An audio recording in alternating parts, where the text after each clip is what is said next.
everyone, I'm Teresa and welcome to Splash. This month we're learning 5 different stories from the Bible about what individuality can look like. Individuality is discovering who you're meant to be so that you can make a difference. Caleb is coming on here next with his Bible. Let's take a look.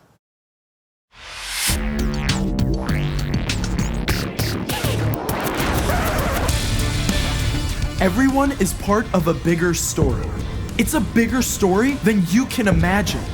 It's a big story about a really big God. Discover the story that shows you the character of God. Hey, I'm Caleb, and you are looking at something that is one of a kind. My Bible. See, there are some amazing books in this world, but none of them comes close to the Bible, because the Bible actually contains God's words to us. Now, in these pages, we discover that God made each one of us in His image to reflect a little bit of who He is. And each one of us shines in a completely different way. That's individuality. And I have 5 stories to show us what it can look like. We get started in the very first chapter of the first book of the Bible.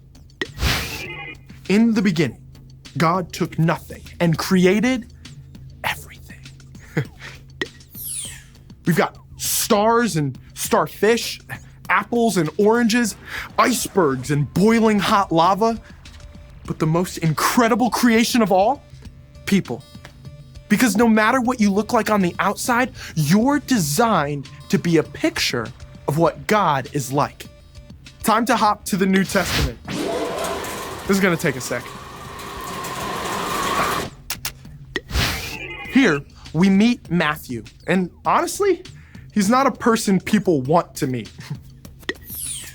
Because Matthew is a tax collector, doing dirty work for the Romans and paying himself an extra share of everyone's money.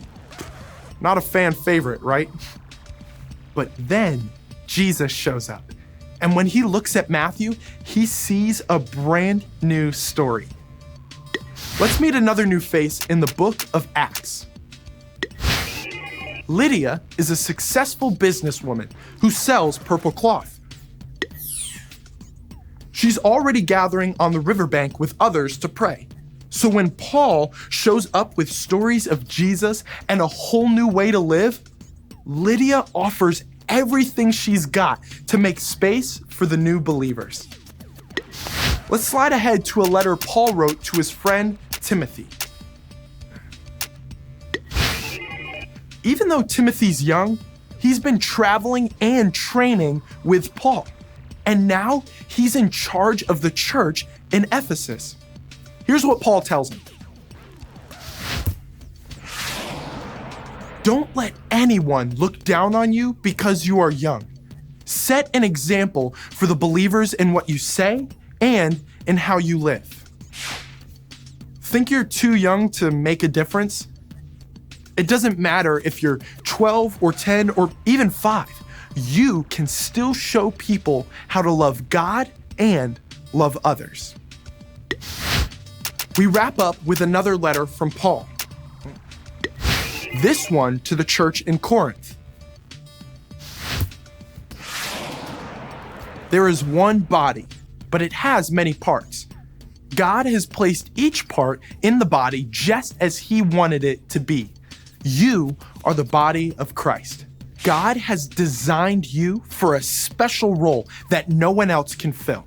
And when we all use our unique gifts together, we can do more than you can imagine to show God's love to the world. And that's what individuality is all about. And I can't wait to see how it plays out in you and me.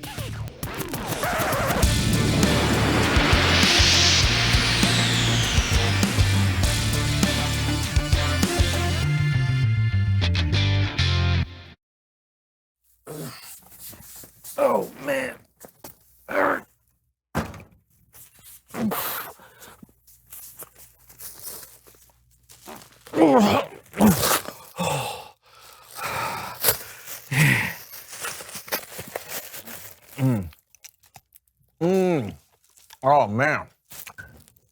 Oh. Hey, Brandon, perfect Hey. timing. I got a surprise for you. Oh, what is it? I went to the candy store. The whole bag is filled with candy? Yeah, How much candy is that? 190 pounds. You bought 190 pounds of candy? They only sell candy by the pound at the candy store. So I weigh 190 pounds, so I had to buy 190 pounds. Candy by the pound does not mean how much you weigh. It's how much did that cost? $7.99 Oh, per pound, so $1,518.10. John, that's too much. No, don't worry, I got you your own. You, what? Ooh, Surprise! I guessed your weight. thank you.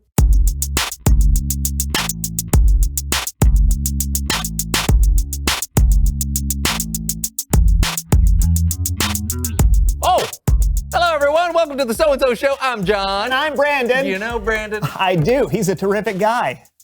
Sorry, continue. I've been doing a lot of thinking lately. Wait, are you okay? I know it is concerning, but I was really digging deep into my own soul, my own psyche, if you will, and pondering this question: who am I? Ooh, that is a good question. Right? Like, who am I really? Am I just some silly guy who hosts the most amazing show on earth? I get it. Sometimes I wonder if I'm just a more trustworthy version of a silly guy who hosts the greatest show on earth. You wonder that too, huh? Yeah. Did you come up with a solution? No, but I think I came up with a solution. That's what I just There's said. only one place you can look to truly find out who you are.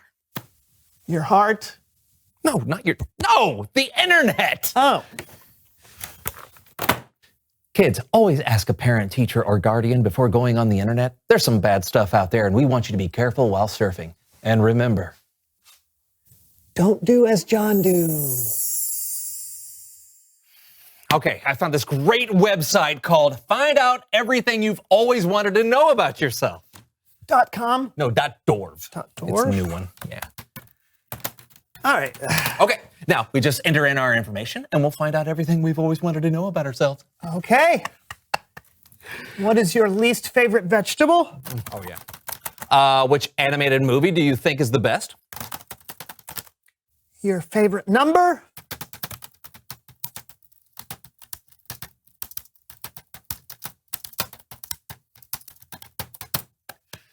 I like Roman numerals. Now hit enter. Whoa! I'm worth $20 million! I own a pig ranch in Montana. I was born in 1798! My great uncle invented styrofoam. My favorite food is vitamins! I won an Olympic medal. I composed the theme to Star Wars! I could already be a winner. My real name is Fred! Wow. Wow! This was not helpful. Not any of that was true. Nope, none of it. Yeah. Kids, just because it's on the internet doesn't mean it's true. And remember, There's a star in my hand. I still don't know who I am, Brandon. yeah, me either. Can we play a game to help? A game, you say? Yeah, why are you yelling? I love games. Yes, it's a game I like to call. Okay, here's how we play. On the monitor next to us, we're going to see extreme close-up pictures of parts of our faces. All we have to do is decide if it's a picture of me or a picture of you. Great. Let's see how well we know ourselves. Yeah, get ready to play along out there as well. Okay, ready? In 3, 2, 1, go. Oh my. Oh, man. Is that a lip? I think it's a lip. I think that looks like my wry smile. No. Is that your eye? That's my eye? I'm looking at your face. I think that might be your eye, your closed eye. That's Brandon's eye. All right, let's see. Who is it? Oh, it's you. Oh, no. We're both wrong. Okay, that's definitely great. not an eye. All right, that's hard. Okay, let's see the next one. Oh, that's gross. Oh, that's a nose. That's Is that a nose? I think it's an ear. I think it's a nostril. No, it could be an ear. I think it's ear, and I don't have any hair in my ear, so I'm thinking this is John. Okay, I'll say it's me too. Okay, let's see. No. Oh! We don't know ourselves at all. Okay. Okay, here we go. Go for another one. Now that's an ear. That's an ear. Okay. Then That's an ear canal right there. That's me, because there's very little hair. Okay, that's Let Brandon's me look ear. at your hair. Oh, You don't have a don't lot look of at me. You don't have a lot of hair. I'm gonna call that as Brandon That's me. too. Okay, here we go. Oh! John! Wow! Man, we are not good at this game. Well, look at all of my Ah! I know who this is. Easy. Who is that? That's got to be my eyebrow. Look That's at that, your because eyebrow? look at the gray. Oh, And look how okay. crazy these hairs Yes, are. That's I my agree. eyebrow. John's eyebrow. Yay, we got one. All right, here we go. Oh, did you go for a 5? No, well, Okay. sort of. Whoa! Oh! Sorry That's to you, get enough right? sleep. That's you. Because my eyes are blue, right? Are my eyes guess. blue? But where are the glasses? Oh, that's a good point. Although I think I see a stray gray eyebrow, so that's got to be me. You think so? Okay. Yep. Wow. I thought my eyes were blue. This whole time they look green close up. I know, it's crazy. All right, you're right. There should have been glasses. I don't even know what that is. That could be the picture of a shirt. Yeah. Is that a face? Okay, I'm going to say that's my cheek. No. Oh, What? that's my dimple. Oh, that's your dimple. Yeah, me. John's dimple. No! Is it your dimple? I guess so. I guess. Okay, Okay, here we go. Next. I think, okay, so that is my nose. That's a Looks nose. like it. Let Should me be see. my nose. Yeah. You have a divot. I'm rounded. That's your nose. That's my nose. Hey! Boom. Shiny and oily. Coming. It's like 3D almost. Yeah, wow, we know ourselves half decently. Yeah, it's better than we thought. Yeah, better than we thought At on the least outside. on the outside. Yeah. Now, if only there was someone out there who could help us discover who we really are on the inside. Oh, look, there's one more picture. picture. Who is that? Oh, I know who that is. It's Bible story time with Kellen!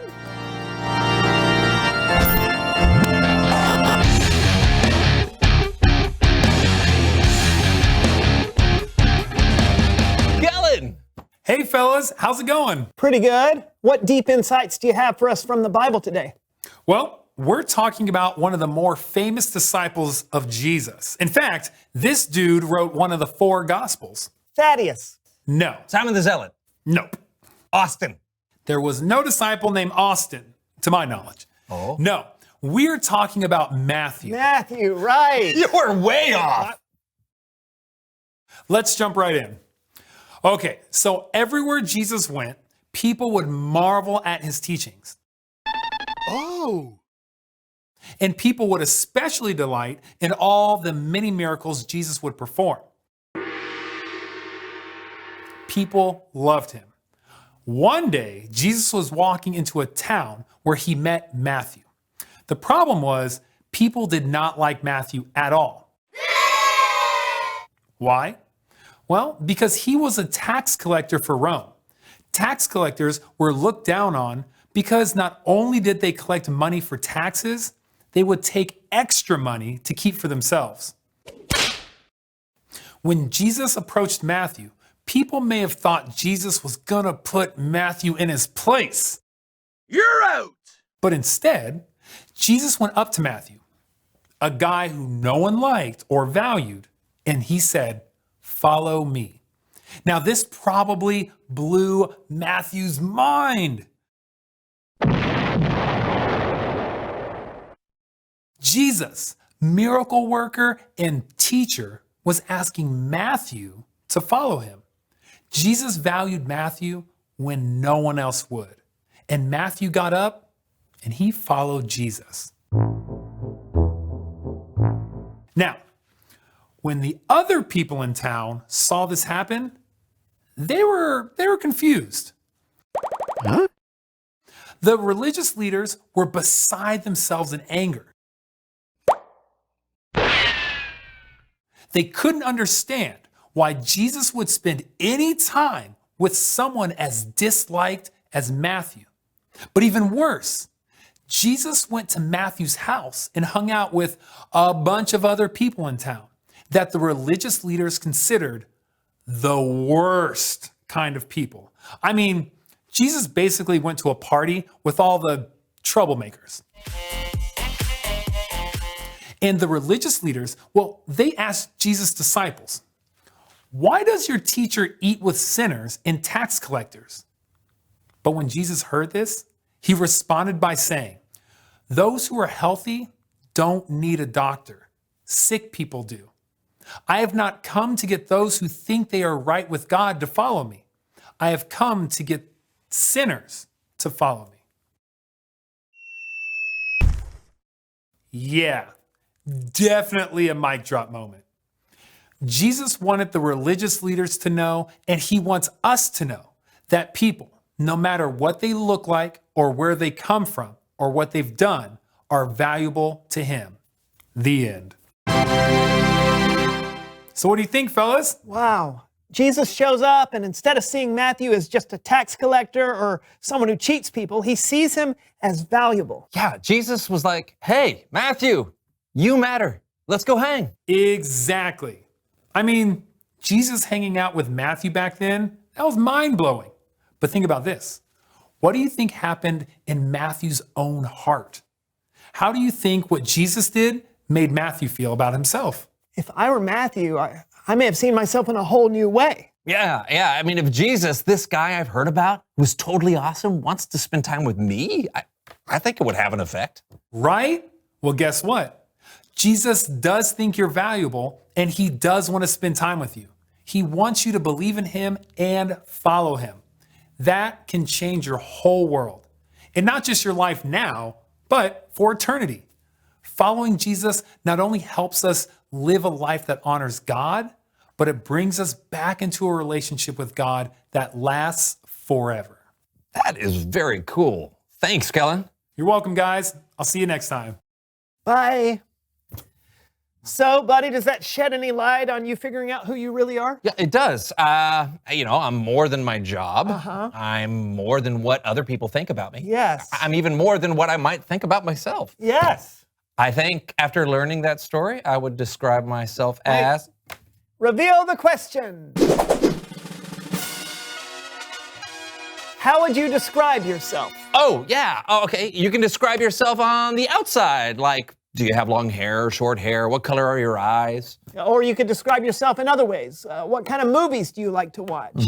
What are you good at? What do you wish you could do better? Yeah, talk about it together. How would you describe yourself? And we'll see you next time on The So-and-so Show! So, how would you describe yourself?